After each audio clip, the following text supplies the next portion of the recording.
Bien-aimés frères et sœurs en Christ et chers amis, bananga mu Yesu Kristo balumane bakashi ninene balunda baswibwa dans toutes les 5 communes de Kananga mu bifafu byonse bitano bilibienza chimenga cha Kananga et dans les territoires et aussi loin que cette radio peut nous amener, ne mu territoire onso mu abuji meya bisanja mu akufika. Je vous salue tous cordialement dans le saint nom de Jésus-Christ, notre Rédempteur et Sauveur.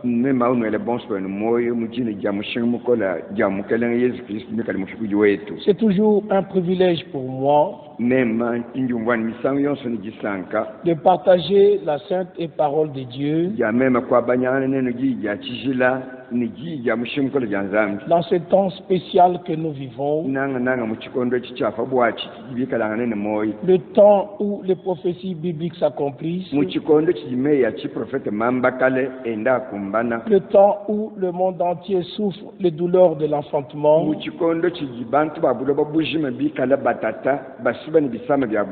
le temps où même un aveugle avec sa canne peut se rendre compte que nous sommes à la fin du temps de la fin.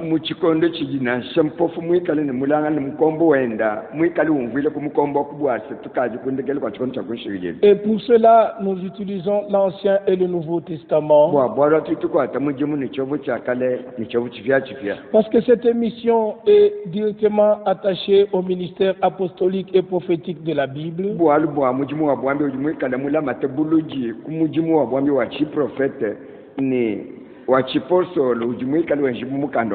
Que c'est seulement ce qui est écrit dans la Bible qui peut être sujet de notre prédication.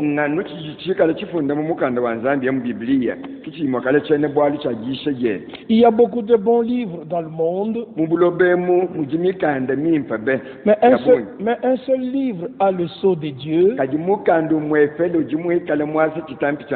et à laquelle il y a toute l'autorité, c'est la Sainte Bible. Et c'est le livre qui est appelé le livre de la vérité. Et la vérité de Dieu ne change pas. Et la vérité de Dieu demeure éternellement. Nous sommes heureux de savoir ce que Dieu avait dit déjà à Abraham, notre père, dans Genèse 12.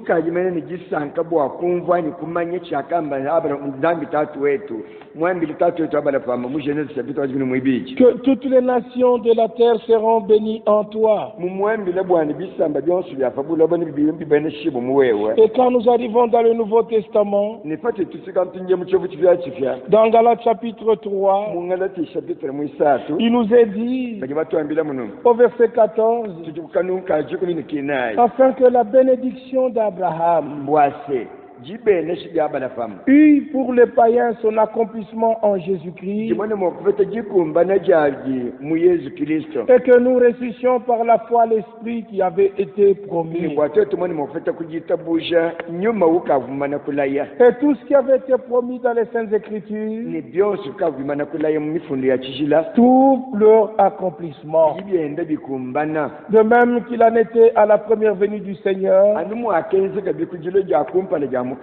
où les promesses étaient accomplies,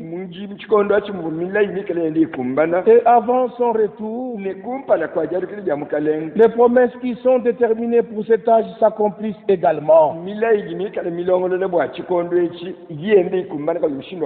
Parce que ce n'est pas un homme qui avait fait cette promesse dans Malachie chapitre 4. Ce que nous lisons ici au verset 5 et 6. Voici, je vous enverrai Élie le prophète. Il y a celui qui envoie et celui qui est envoyé, et ceux pour qui celui-là a été envoyé. Et nous pouvons dire que c'est à nous que Élie avait été promis, et il devait venir avant que le jour du Seigneur arrive. Ce jour grand et redoutable Comme le jour de grâce arrive à la fin, et que le jour du Seigneur va venir, c'est un jour de 1000 ans, et qui est identifié dans le langage prophétique. 2 Pierre chapitre 3 verset 8, qu'un jour devant le Seigneur est comme 1000 ans, et 1000 ans sont comme un jour. C'est pourquoi l'apôtre Pierre a parlé de cette manière. Parce que dans le premier verset du chapitre 3 de 2 Pierre, il dit, voici bien aimé la seconde lettre que je vous écris. Dans l'une et dans l'autre, j'essaie d'éveiller votre saine intelligence,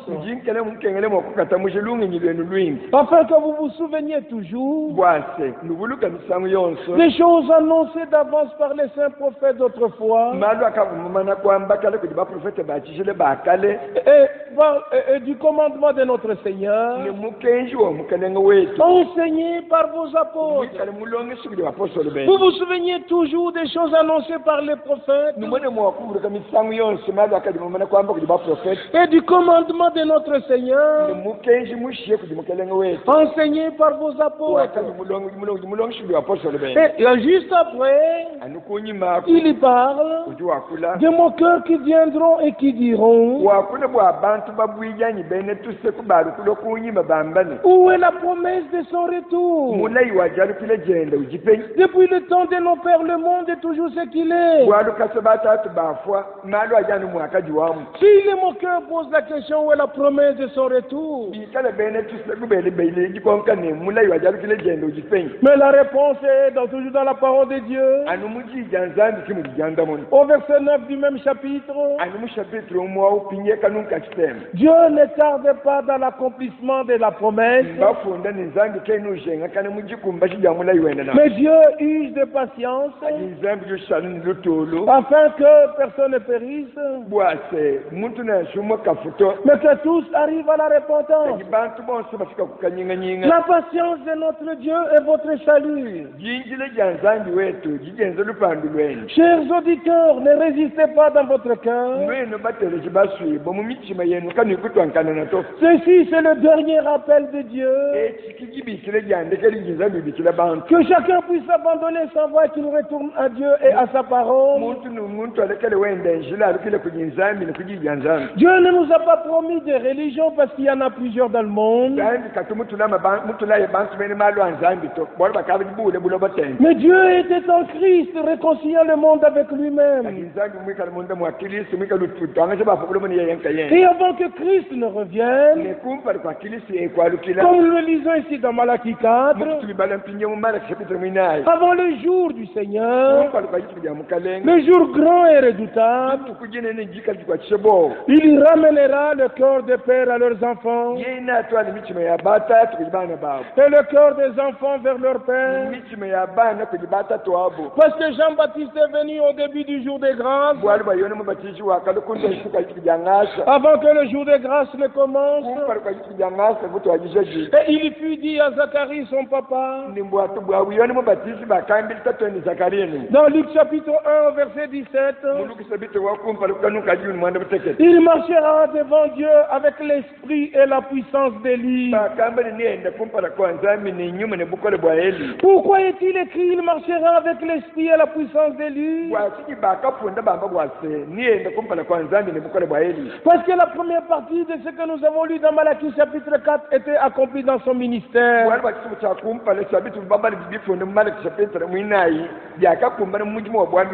Il avait la mission de ramener le cœur des pères vers les enfants. Mais la deuxième partie, c'est de ramener le cœur des enfants au Père, devrait s'accomplir et s'accomplir dans notre temps. Et c'est ce que nous pouvons encore lire dans Actes chapitre 3. À partir du verset 17 jusqu'au verset 21, repentez-vous et convertissez-vous, afin que des temps de rafraîchissement vous soient donnés par le Seigneur, et qu'il vous envoie celui qui vous a été destiné, Jésus-Christ. Premièrement, la prédication doit nous tourner vers Jésus-Christ. Et nous devons reconnaître que nous étions pécheurs et que nous étions morts nous étions nés dans la mort. Et maintenant nous devons revenir à Dieu par la repentance. Nos péchés étant effacés, nos iniquités étant ôtées, et que nous ressuscions de Dieu la vie éternelle. Parce que sans la vie éternelle, vous ne pouvez pas exister dans le royaume de Dieu. Jésus l'a dit dans Jean chapitre 3 verset 3, que si quelqu'un est né de nouveau, il ne peut même pas voir le royaume des cieux. De même que nous sommes entrés dans ce monde naturellement par une naissance, nous ne pouvons entrer dans le royaume de Dieu que par une naissance spirituelle. Nous sommes entrés dans ce monde par une naissance naturelle. C'est pourquoi nous avons la vie naturelle et nous avons le comportement naturel. Mais dans le royaume de Dieu, nous devons naître par une semence spirituelle afin d'avoir un comportement de l'esprit. Alors nous ne marcherons plus selon la chair, mais nous marcherons dans la foi de celui qui est mort et qui est ressuscité, ayant reçu l'esprit du Fils de Dieu, et nous nous comporterons comme le Fils premier-né de Dieu, qui a marché dans l'obéissance jusqu'à l'obéissance l'a mené jusqu'à la mort de la croix. Et alors ici il est écrit dans Actes chapitre 3, repentez-vous donc et convertissez-vous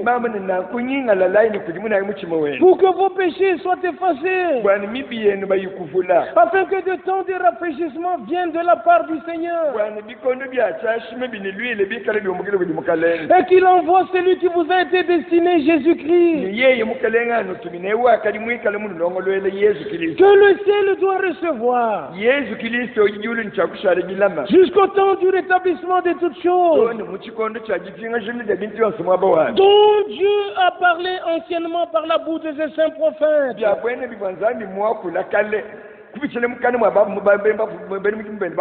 Le Seigneur a promis le temps de rafraîchissement et il doit les amener avant que Jésus ne revienne du ciel. C'est ce que nous pouvons encore lire dans Ésaïe chapitre 28, versets 11 et 12. Le Seigneur a promis de temps de rafraîchissement. C'est pourquoi cette émission, qui est attachée au ministère apostolique et prophétique biblique,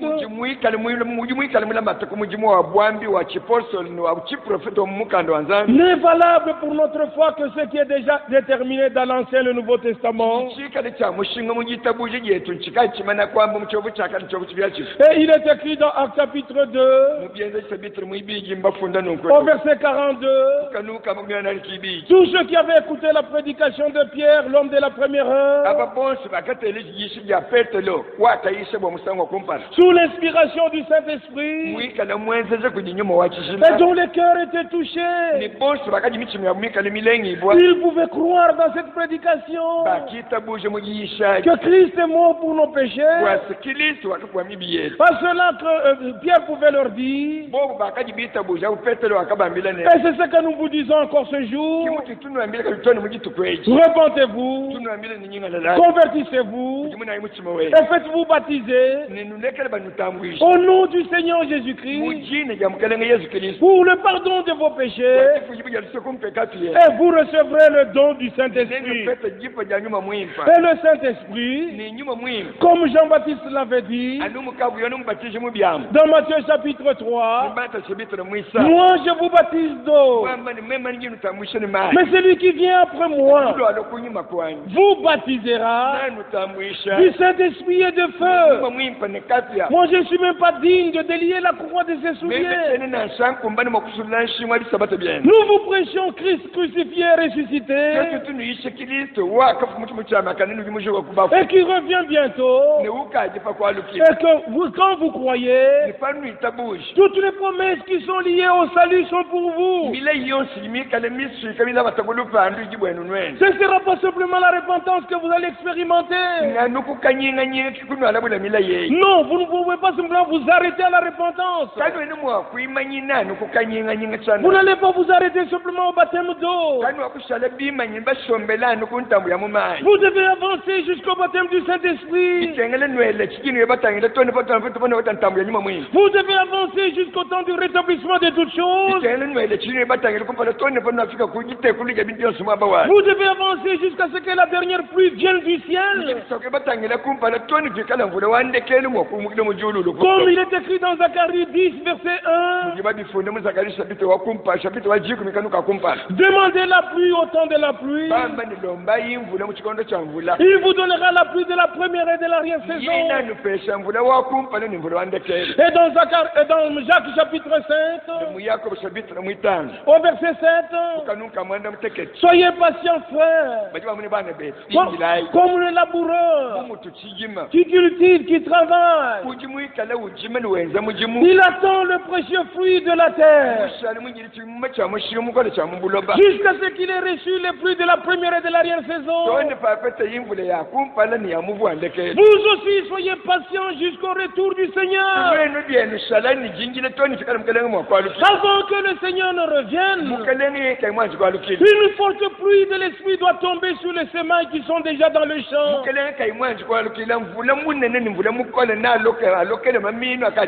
Nous attendons cela. Comme Jésus pouvait dire à ses disciples au début, attendez à Jérusalem jusqu'à ce que vous ayez reçu ce que le Père a promis. Et les apôtres n'ont pas inventé le Saint-Esprit. Ils n'ont pas imité le Saint-Esprit. Ils étaient là-bas attendant. Et quand vous lirez dans le chapitre 2, ils étaient assis lorsque tout à coup le Saint-Esprit tomba. Oh Dieu, redonne-nous les jours comme ceux d'autrefois. Avec notre main sur le cœur, nous disons ceci, c'est la parole de la vérité. Dans Lamentation, le dernier chapitre, le dernier chapitre et les deux derniers versets, il est dit, redonne-nous les jours d'autrefois. Dieu va répéter ce qu'il avait déjà fait le jour où l'église était née à la Pentecôte.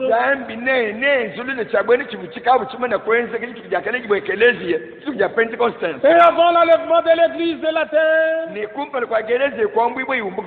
une puissante fusion du Saint-Esprit tombera de nouveau. C'est pourquoi aujourd'hui toutes les semailles sont semées. La semence de la parole de Dieu est semée. On ne peut récolter que ce qu'on a semé dans le champ. Et ici nous mettons l'importance sur la semence originale de la parole de Dieu.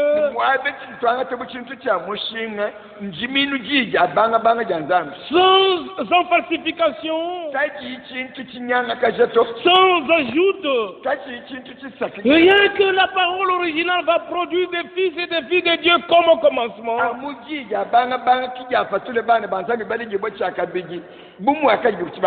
devez faire votre propre expérience de la nouvelle naissance. Nous l'avons cité dans Jean chapitre 3. Et dans Jean chapitre 3 toujours. Au verset 16, il est écrit: Dieu a tant aimé le monde. Il a envoyé son Fils seul engendré, afin que quiconque croit en lui ne périsse point, mais qu'il ait la vie éternelle.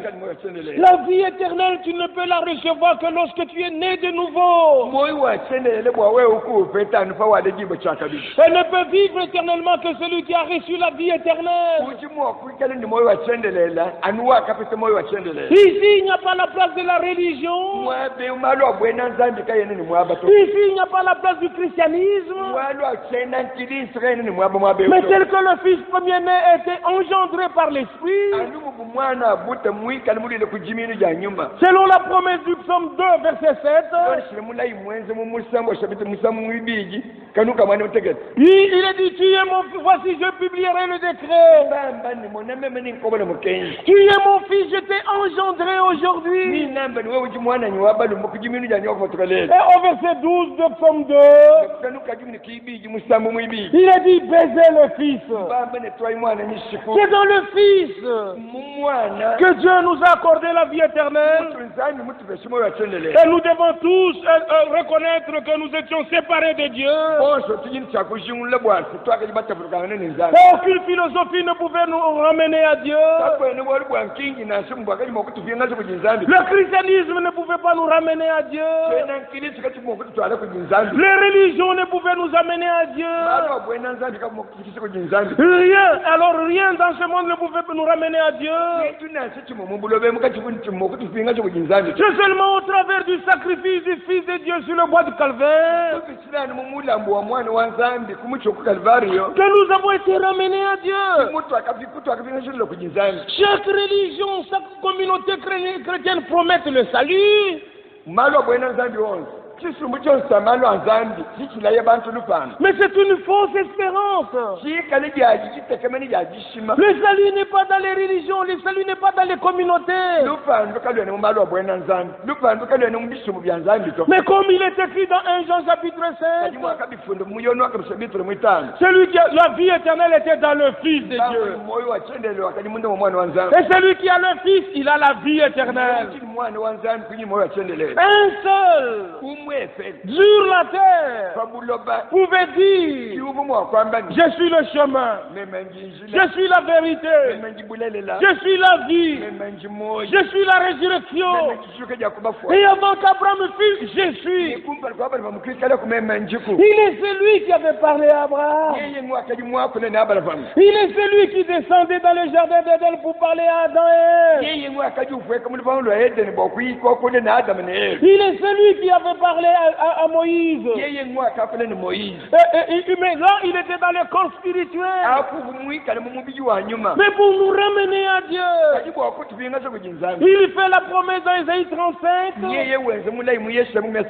Au verset 4, dites à ceux qui ont le cœur troublé: prenez courage. Voici votre Dieu. Il va venir lui-même. Et lui-même viendra vous sauver. Dieu lui-même, il a quitté la forme spirituelle dans laquelle il était. Comme Paul le définit dans Philippiens 2. À partir du verset 5 jusqu'au verset 8. Il s'est dépouillé lui-même. Il s'est humilié lui-même. Le Seigneur est devenu un serviteur. Il est devenu un homme à cause de l'homme. Parce que l'homme était dans un corps de chair. Et dans le corps de chair et de sang, c'est là où l'homme a chuté. Permettez-moi ce jour comme nous parlons de la rédemption, nous devons aussi vous montrer comment la chute a eu lieu. La grande tragédie de la chute, il faut que nous vous le montrions dans la parole écrite de Dieu. En tout cas, je vous en prie au nom du Seigneur, ne rejetez pas mes prières. Dites, Seigneur Dieu du ciel, accorde-moi la révélation pendant que je lis le verset avec ce prédicateur. Que toi-même tu parles à mon cœur. Que je ne garde pas ce que j'avais appris depuis ma naissance, mais que je puisse prendre ce que toi tu me révèles. Parce que la révélation ne peut venir que de Dieu. De la Genèse à l'Apocalypse, si Dieu ne vous accorde pas la révélation, vous ne comprendrez rien. Ici dans Genèse chapitre 3, afin que nous comprenions la tragédie de la chute, alors nous comprendrons aussi le mystère de la rédemption en Christ.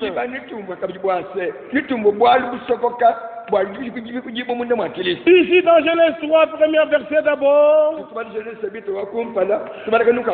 le serpent était le plus rusé de tous les animaux de champ.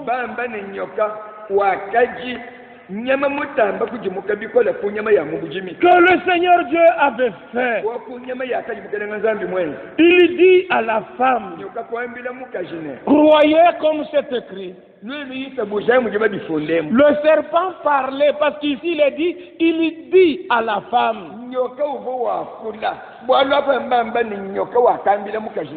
Satan ne peut pas créer, il s'est infiltré dans ce que Dieu avait déjà créé pour pouvoir parler à la femme. Parce que dans Apocalypse chapitre 20, nous pouvons lire ceci au verset 2. Il saisit le dragon, le serpent ancien, qui est le diable et Satan, et le lia pour 1000 ans. Vous remarquez cette appellation? Comment c'est écrit là-bas? Le dragon, le serpent ancien, le diable et Satan. La même terminologie, nous le trouvons ici dans Apocalypse chapitre 12. Faites attention à ce que nous lisons et dites, Seigneur, accorde-moi la révélation. Au verset 9 de Apocalypse chapitre 12, il y fut précipité le grand dragon, le serpent ancien, appelé le diable et Satan. C'est lui qui séduit toute la terre. Retenez encore ceci, séduire toute la terre. Il fut précipité sur la terre. Et ses anges furent précipités avec lui. Qui séduit toute la terre. Comme la Bible le dit ici, c'est le grand dragon, le serpent ancien, qui est appelé le diable et Satan. Paul, donne-nous ton témoignage. Qu'est-ce que le Seigneur t'a enseigné à ce sujet? Alors Paul ouvre sa bouche dans le 2 Corinthiens chapitre 11. Là, nous pouvons lire ceci à partir du verset 2. Car je suis jaloux de vous d'une jalousie de Dieu, parce que je vous ai fiancé à un seul époux, pour vous présenter à Christ comme une vierge pure.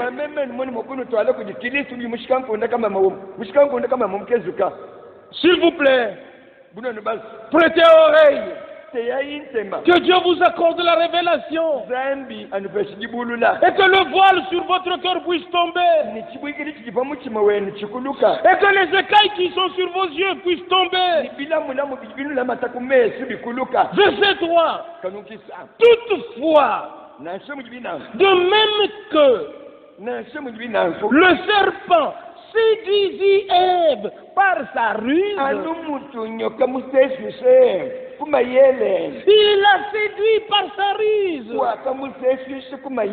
Nous avons lu dans Genèse chapitre 3, il était le plus rusé de tous les animaux des champs.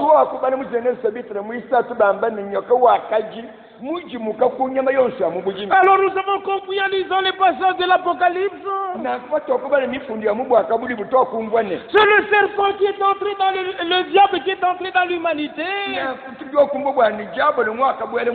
Comme Dieu s'était révélé, s'était manifesté dans une forme d'apparence visible. Et dans cette forme-là, il pouvait parler à Adam. Le diable aussi est venu entrer comme il ne pouvait pas crier, il est entré dans le serpent. Et le serpent ancien parlait, il dit à la femme. D'abord c'est le serpent qui a parlé à la femme pour lui faire douter de ce que Dieu avait dit. C'est sa même méthodologie jusqu'à ce jour. C'est de vous faire douter de ce que Dieu a déjà dit dans sa sainte parole. Que tout doute soit chassé. Que toute incrédulité soit chassée. Que toute désobéissance soit chassée. Recevez au nom de Jésus-Christ l'obéissance de la foi et la confiance encore en Dieu, parce que le prix a été payé et la réconciliation a eu lieu. Verset 2 du chapitre 3 de Genèse. La femme répondit au serpent. Alors il y a eu une conversation. On ne l'invente pas, nous le lisons. Et quand nous arrivons au verset 14, il est écrit, le Seigneur Dieu dit au serpent.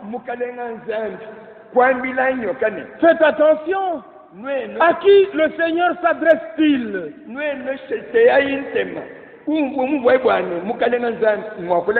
Il parle, il s'adresse ici au serpent. Puisque tu as fait cela, tu seras maudit entre tout le bétail et entre tous les animaux de champ. Tu marcheras sur ton ventre. On ne l'invente pas, on le lit. Tu seras maudit entre tout le bétail. En quoi consistait cette malédiction? Tu marcheras sur ton ventre. Parce qu'il n'était pas sur son ventre. Il n'était pas un reptile comme les autres reptiles qui étaient déjà créés, les cobras, les mambas, les pitons et autres.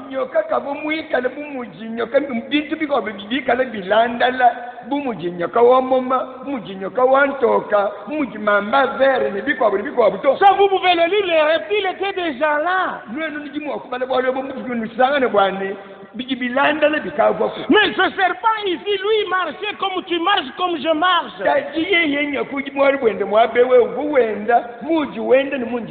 Je ne l'invente pas parce que Dieu dit, tu marcheras désormais sur ton ventre.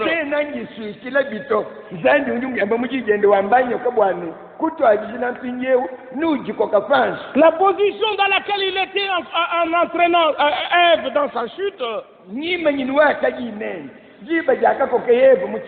c'est dans cette position que Dieu lui retourne encore. Tu marcheras sur ton ventre et tu mangeras de la poussière tous les jours de ta vie. Aujourd'hui, les scientifiques cherchent le maillon manquant. Et ils ne trouvent pas. Où est passée cette race? Il y a une certaine confession qui dit les anges étaient venus au temps de Noé et ils ont fait les enfants avec les hommes. C'est une absurdité. Les anges n'ont pas de sexe. Comment pouvait-il avoir des relations avec les femmes? Les géants qui existaient au temps de Noé, c'est la postérité de Caïn. Maintenant vous pouvez dire, mais où est cette postérité? Selon la chair. Mais il y a eu le déluge. Et le déluge a tout détruit. Il n'y a que Noé et ses enfants qui étaient restés. Oh, loué soit le nom du Seigneur Jésus pour la révélation. Qu'il t'accorde la même révélation ce soir. Par l'onction du Saint-Esprit. Écoutez le verset 15 de Genèse chapitre 3. Je mettrai inimitié entre ta postérité et la postérité de la femme. La postérité de la femme t'écrasera la tête et toi tu lui blesseras le talon.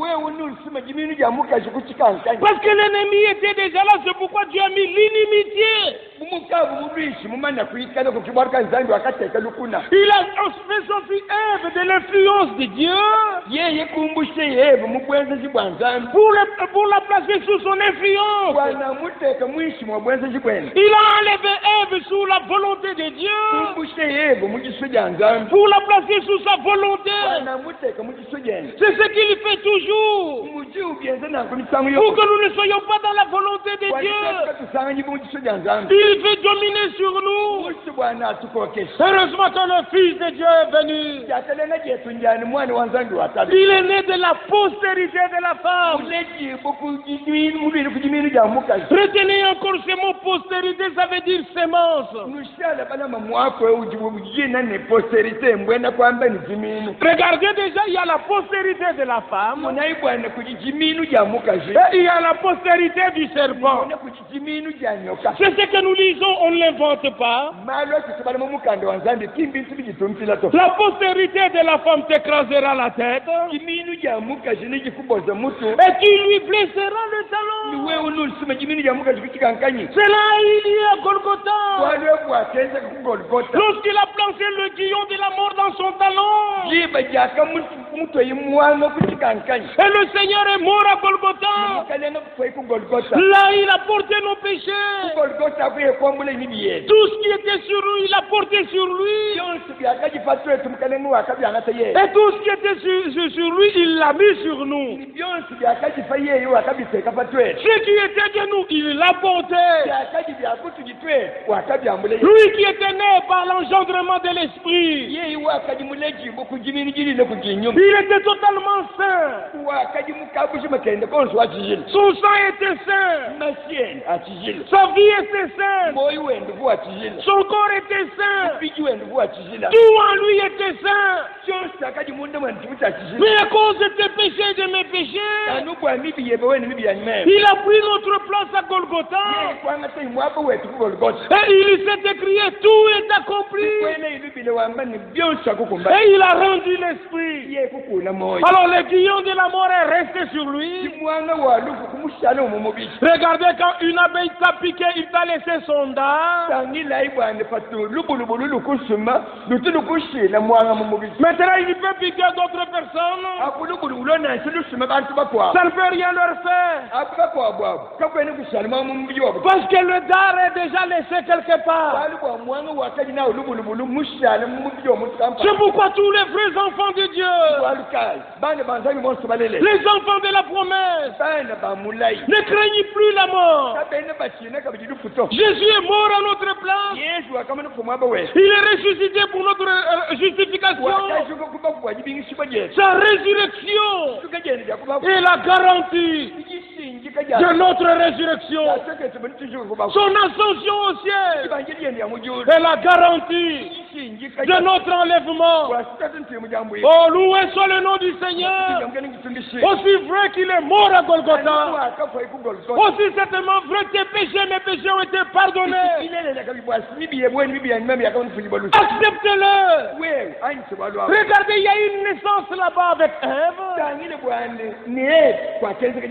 Ève a engendré la mort. Mais Marie, elle a engendré la vie. Il y a eu deux naissances. Là, il y a maintenant la création qui devrait commencer par l'homme Jésus.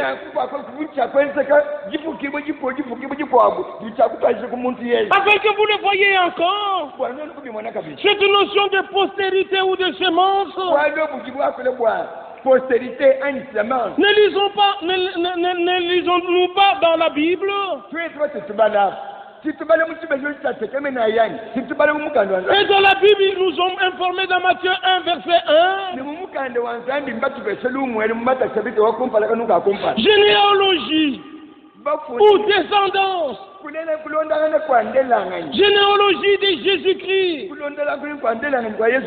fils de David, et fils d'Abraham. Et nous pouvons lire dans Galates chapitre 3, nous pouvons lire dans Romains chapitre 4, nous pouvons lire aussi dans Romains chapitre 8, là où il est parlé de la postérité. Et il est même dit que nous sommes la postérité d'Abraham par Jésus-Christ. Et rapidement dans Genèse chapitre 5, il est écrit ceci à partir du premier verset. Voici le livre de la postérité d'Adam. Le livre de la postérité d'Adam. Lorsque Dieu créa l'homme, il le fit à la ressemblance de Dieu. Il créa l'homme et la femme. Il les bénit et il les appela du nom d'homme. Lorsqu'ils furent créés, faites attention, verset 3. Adam, âgé de 130 ans, engendra un fils à sa ressemblance, selon son image. Il lui donna le nom de Seth. Il s'agit du livre de la postérité d'Adam.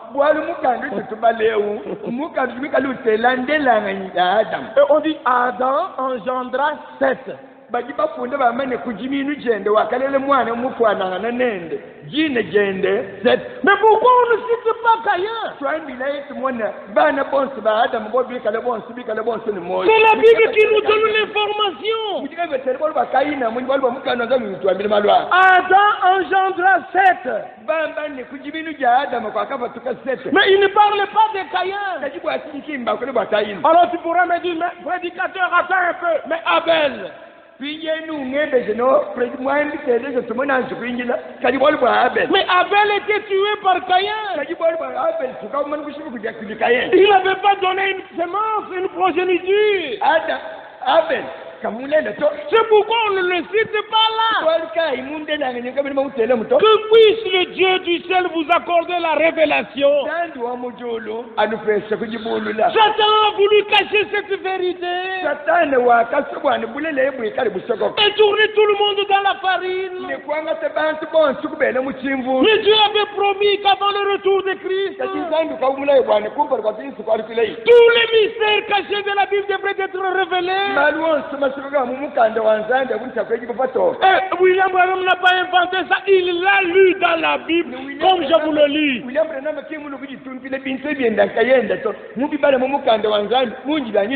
lui-même ne le savait pas avant. Un ange du Seigneur est venu lui dire, lis ici. C'est alors que ses yeux s'ouvrirent. Comme lui ne pouvait pas écrire un livre, le livre, la Bible est déjà suffisante. Avec le sceau de Dieu à la fin, vous n'ajouterez rien à ce livre. Tout ce qui a été écrit est déjà utile pour nous. Et cela devrait nous être révélé par le Saint-Esprit. Loué soit le nom du Seigneur. Adam, âgé de 130 ans, engendra Seth.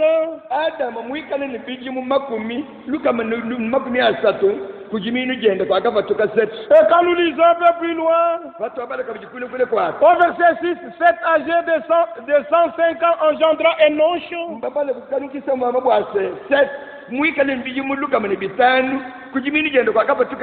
Comptez ce que nous sommes en train de dire. Adam, Seth, Enoch, ça fait 3.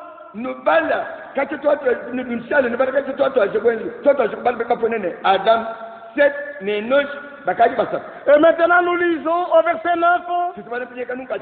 Enoch, âgé de 90 ans, engendra Kenan.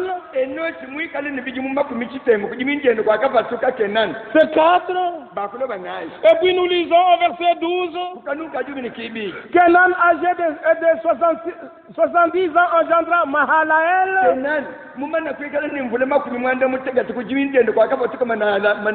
Ça fait 5. Et nous arrivons au verset 15. Mahalaël, âgé de 65 ans, engendra Jéred. 65. Et maintenant au verset 18. Parce que Mahalaël c'est 6. Maintenant 18. Jéred, âgé de 162 ans, engendra Enoch.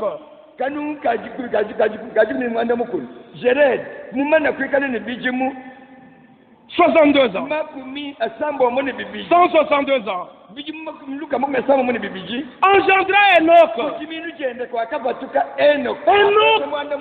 Enoch est le 7e depuis Adam. Mais comme il est écrit ici dans le Nouveau Testament, dans 2 Corinthiens au chapitre 13, il est dit ceci. Cette parole est intéressante de l'Ancien Testament. Je crois bien que c'est dans 1 Corinthiens chapitre 13. Là, il est écrit ceci. Que toute chose doit être faite sur la déclaration de 2 ou de 3 témoins. Comme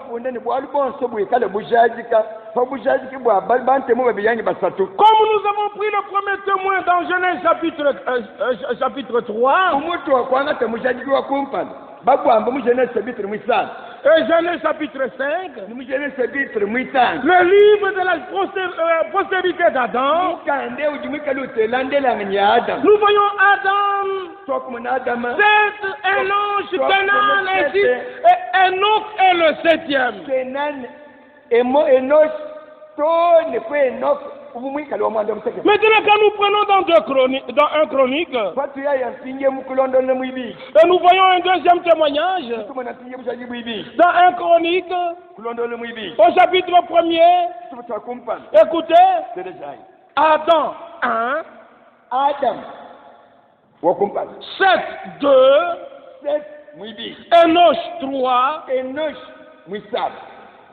verset 2, Kenan 4, Malaël 5,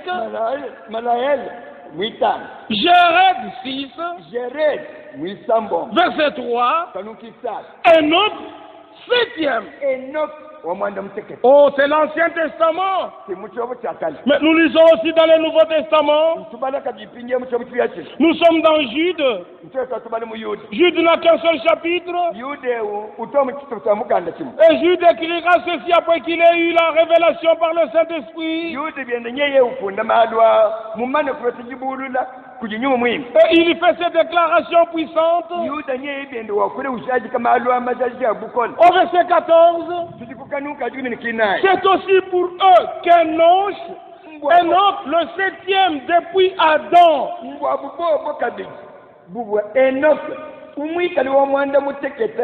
a prophétisé en ces termes.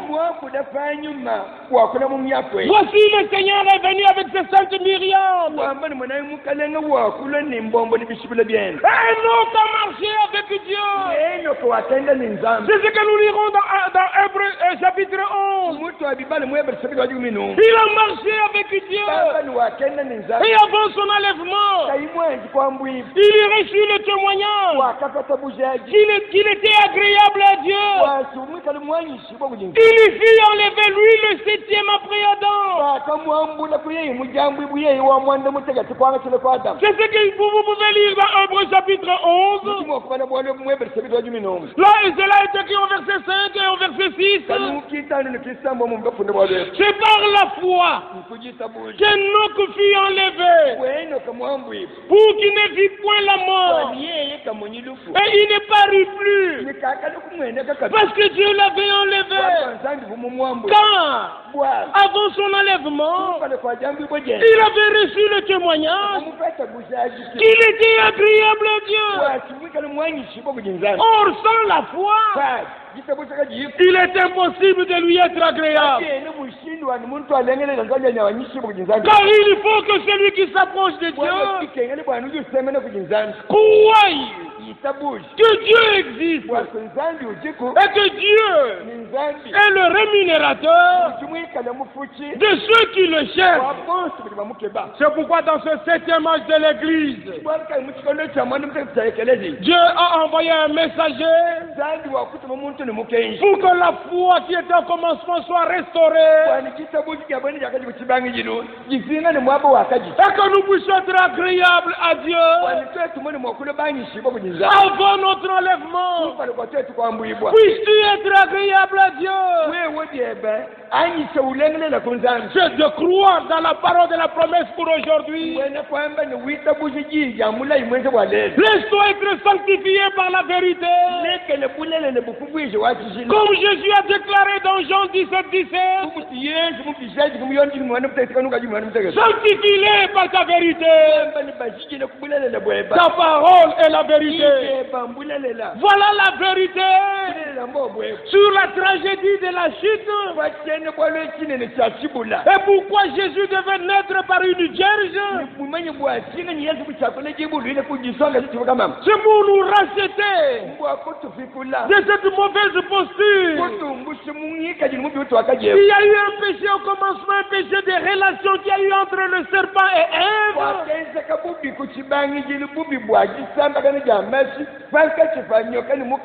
Mais maintenant pour le rachat, Dieu ne pouvait pas utiliser le sang de Marie. C'est pourquoi nous trouvons l'expression Dieu seul, le Fils seul engendré.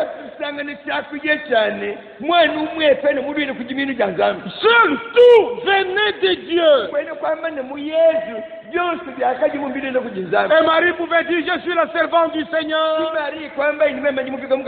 Qu'il me soit fait selon ta parole. Et Élisabeth de dire à Marie, heureuse celle qui a cru, car les choses qui lui ont été dites de la part du Seigneur trouveront leur accomplissement. Ne résiste pas aux promesses de Dieu. Il fallait que nous sachions comment nous étions séparés de Dieu. Et comment Dieu nous a ramenés à lui par la naissance virginale de notre Seigneur. Lui, le Dieu saint, il est venu porter un corps de chair et de sang comme toi et moi. Et il pouvait dire dans Jean 14, celui qui m'a vu, il a vu le Père. Et dans Jean chapitre 10, au verset 30, moi et le Père, nous sommes un. Loué soit le nom du Seigneur. Bientôt l'enlèvement aura lieu. J'espère que Dieu a parlé à ton cœur et que tu prendras part à la préparation finale dans ce dernier message biblique. Et Jésus-Christ recevra la gloire parce qu'il doit recevoir de nous ce qui lui revient de plein droit.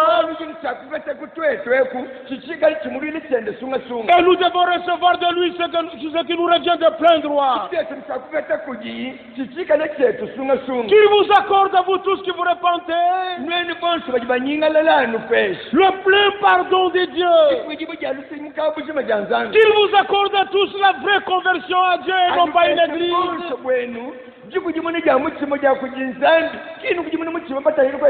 C'est ainsi que Dieu recevra la gloire par Jésus-Christ. Qu'il bâtisse tous les croyants bibliques du Saint-Esprit.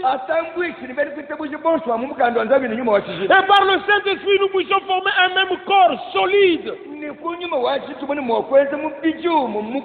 Dans l'amour, dans la paix, avançons vers la victoire finale.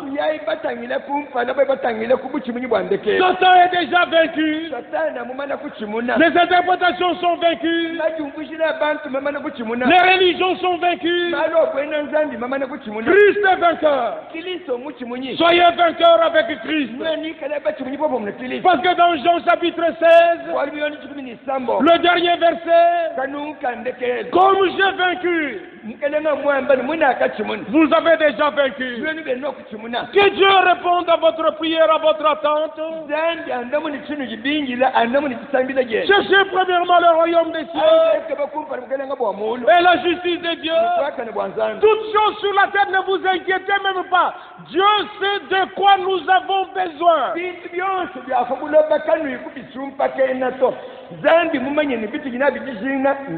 Qu'il vous accorde ce qui est nécessaire pour la marche. Soyez remplis du Saint-Esprit. Que Dieu donne à tous la compréhension et la révélation. Et bientôt nous allons louer Dieu ensemble. Et les pécheurs repentants, nous allons les baptiser au nom du Seigneur Jésus-Christ. Je serai heureux de recevoir de nouveau vos nouvelles. Et vous pouvez venir me voir au bureau. Quand vous avez besoin d'autres prédications que j'ai faites,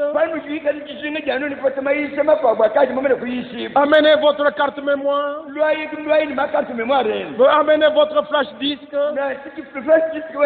Nous allons partager les vérités que nous croyons. n'étant pas lié à une religion que ce soit. C'est pourquoi nous prêchons la parole de Dieu dans toute liberté en nous basant sur ce qui est écrit.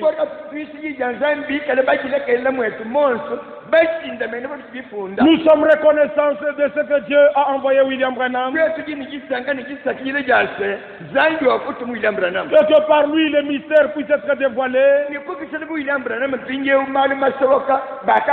Nous sommes reconnaissants pour le ministère de docteur qu'il a accordé à Val-de-France.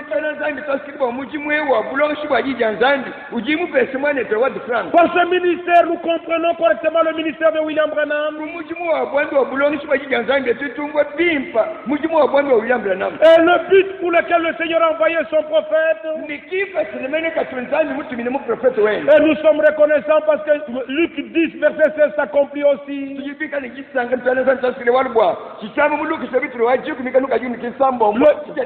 Le Seigneur a dit, celui qui recevra, celui que j'aurai envoyé me recevra. Et celui qui écoutera, celui que j'aurai envoyé m'écoutera. Et il est écrit aussi dans Matthieu, celui qui recevra un prophète en qualité de prophète, il recevra la récompense du prophète. Tous les évangélistes sont les bienvenus. Mais les vrais prophètes, on les rejette sans cause. Mais Dieu reste Dieu. Il te connaît, c'est pourquoi il permet que tu écoutes cette prédication. Que Dieu vous bénisse dans vos maisons. Dans le saint nom et puissant nom du Seigneur Jésus-Christ ressuscité. Amen. Amen.